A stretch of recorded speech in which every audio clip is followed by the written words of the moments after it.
16 లక్షల మందికి తోడు అనే కార్యక్రమంతో ఆదుకోవడం,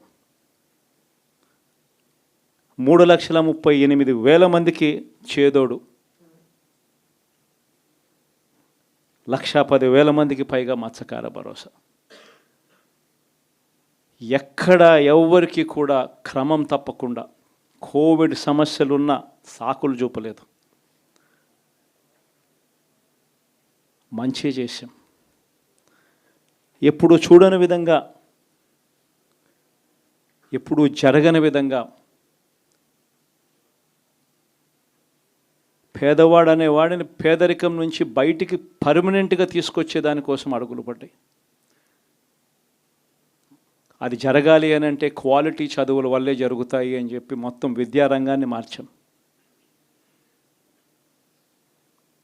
3వ తరగతి పిల్లాడికి టోఫుల్ క్లాసులు, టోఫుల్ పీరియడ్,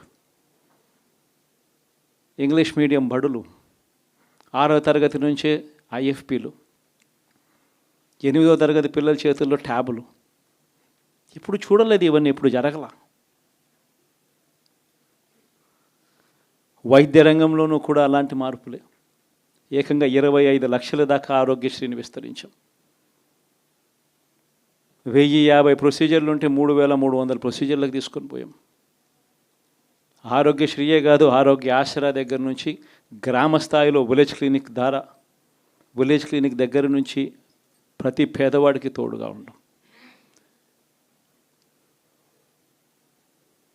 ఎప్పుడు జరగలేదు ఈ మార్పులు. ఏకంగా 54,000 మంది డాక్టర్లు, నర్సులు, పారామెడిక్స్ రిక్రూట్మెంట్ గవర్నమెంట్ హాస్పిటళ్లలో చేసి ప్రతి పేదవాడికి అండగా ఉండడం. వ్యవసాయంలో కూడా విప్లవమే. ఏకంగా ఆర్బీకేలు చేయి పట్టుకొని నడిపిస్తూ గ్రామ స్థాయిలో కనిపించాయి. విద్య, వ్యవసాయం, వైద్యం, సామాజిక న్యాయం,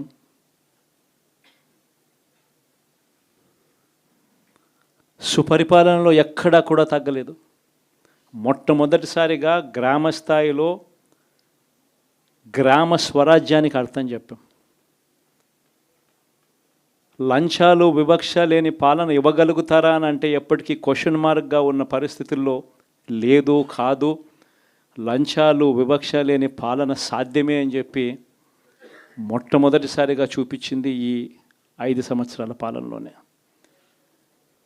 ప్రతి పథకము డోర్ డెలివరీ చేసాం.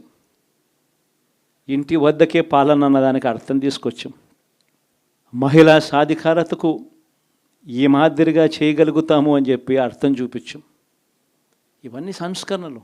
ఏ అక్క చెల్లెమ్మ బయటికి వెళ్ళినా కూడా ధైర్యంగా పోయే పరిస్థితి. ఫోన్లో దిశ యాప్ ఇలా 5 సార్లు ఊపితే చాలు 10 నిమిషాల్లో పోలీస్ వచ్చి అక్క ఏమైంది అనే పరిస్థితి. గ్రామంలోనే మహిళా పోలీస్. ఇప్పుడు చూడలేదు ఇవన్నీ.